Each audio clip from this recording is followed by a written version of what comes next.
You know we can't allow that sort of behavior here. It's not good for the other students, and it's not good for you. Now, what do you suggest for your punishment? Since this isn't the first time we've had this discussion, it had better be reasonably severe.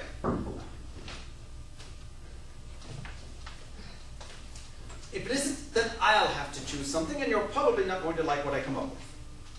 Now, off you go. Come back up to Rugger and let me know what you've decided.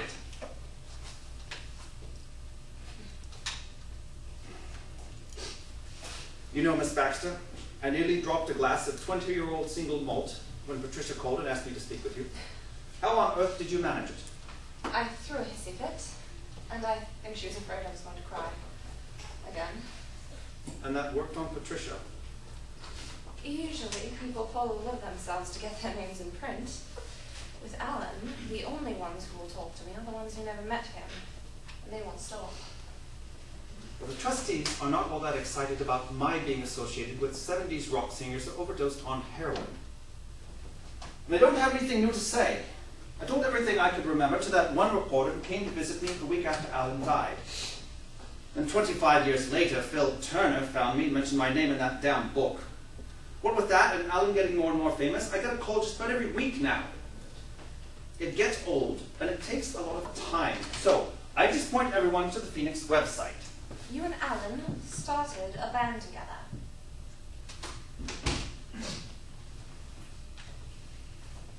You're good at this. Don't you ever ask a question? Not if I can avoid it.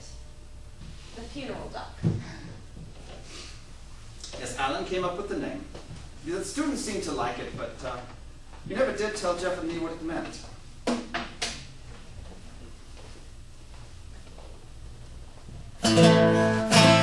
Well, I went down to St. James Infirmary. I saw my baby there. She was laid out on a long white table. Cold, cold, so white, so fair. Let it go. Oi! My mother sent me a picture of your sister she cut out of a magazine. I'd hang it out over my bed if I didn't think everybody'd whack off on my blankets. Damn, she's hot. Give me a fag, will you? Not here, you nit. If they catch me again, I'll be fried for sure. Oh, I hate it when Donna makes me choose my own punishment. It's plain cruel.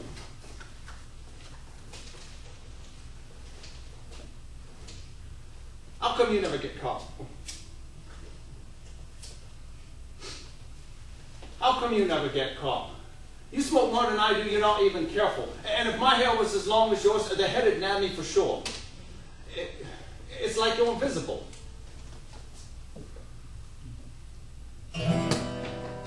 There's a man who's never seen his face. He keeps on roaming from place to place. Well, he's a mystery man. Or those buggers from Melrose House would take me out behind the pavilion and shave my head. Keep on hiding.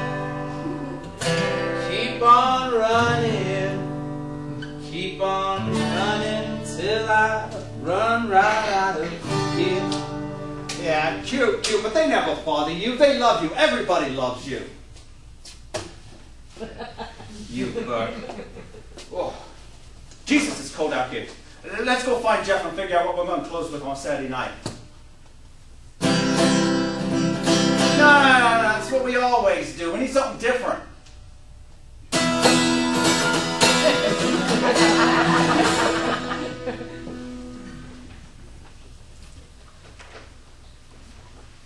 So, Alan was the Teflon man. The Teflon man? Oh, right, that's good. No, nothing ever stuck to Alan. He was wearing his pants tighter than we were supposed to, running off to the clubs in London in the evening and not getting back until 6 in the morning. But he never made a big deal about it. And the instructors and headmaster always did their best to look the other way. No. And of course, then the rest of us would catch hell, because in order to maintain their integrity after letting off Alan, they had to be twice as strict with everybody else. And that it didn't bother the rest of you. And teacher's pet and all that. Well, it's not like he was being a swot. He was just doing what the rest of us wished we could, but he was getting away with it. And he was so bloody likable. Quiet and shy, always smiling to himself as though something were funny, but he was the only one who could hear it. Can't help but like someone like that. And there was no sign of what was going to happen later. No, not then. First I saw that was when we met up at Oxford. He came back from that gap year in the south of France, completely changed. Changed? Distant, distracted, and that guitar, which he had just started playing when we left school, it was attached to him like some sort of third arm. Sounds like half the boys I went to uni with. Well, everyone was reinventing themselves, putting on some sort of act. For Alan, it was the long hair and the white shirt and the black jacket, and being too cool to notice what was going on around him. It brought him a lot of attention. And his music? Was street style. Not something you'd get from sitting around on a beach on the Riviera for a few months.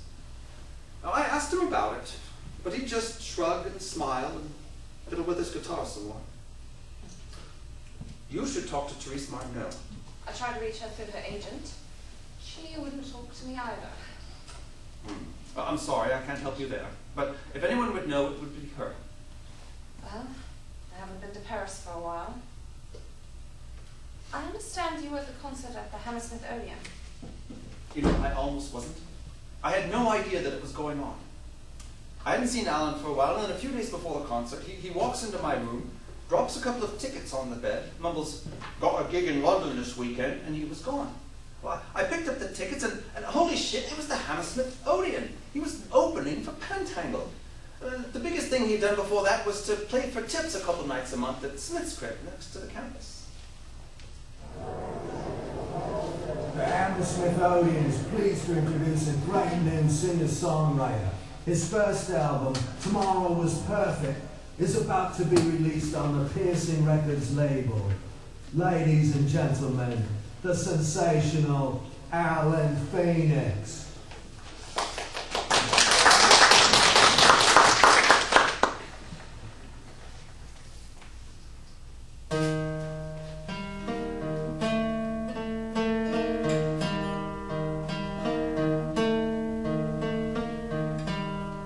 Floating,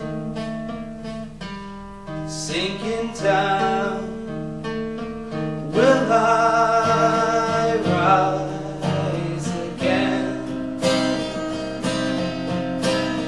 Carry me away. Will I rise again? No enemies, no friends. Can I rise again? It's simple, complicated. Can you help me now?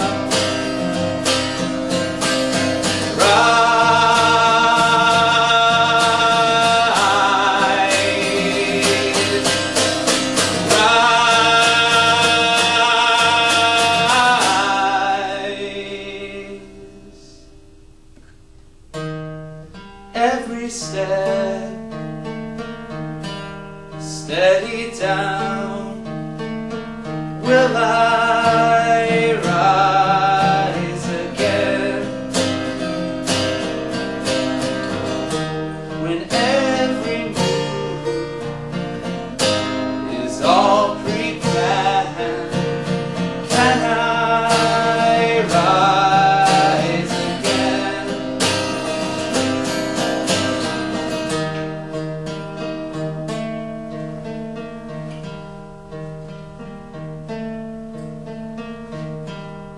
Coming up, empty again.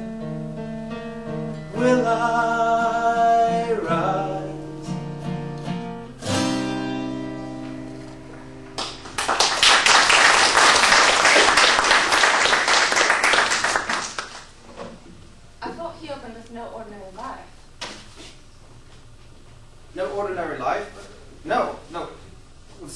definitely rise again. I don't even remember him singing No Ordinary Life. No thunderous applause. Not except for me. And after a couple of seconds, I got embarrassed and stopped. He played 2 more songs, but they were pretty much the same. And you dropped out of Oxford a couple of months later. I don't know exactly when. I'd noticed he hadn't been around, so I'd ask him if anyone had seen him, and nobody had. And then one day, he'd come into my room or some other place where the group was gathered, and he'd plop himself into a corner. He'd sit there for an hour or 2, and then without saying a word, he'd get up and leave. And we wouldn't see him again for another week or 2 or a month. And then, we never saw him again. And you still beat yourself up about it? Yes. Yes, I do. So do I.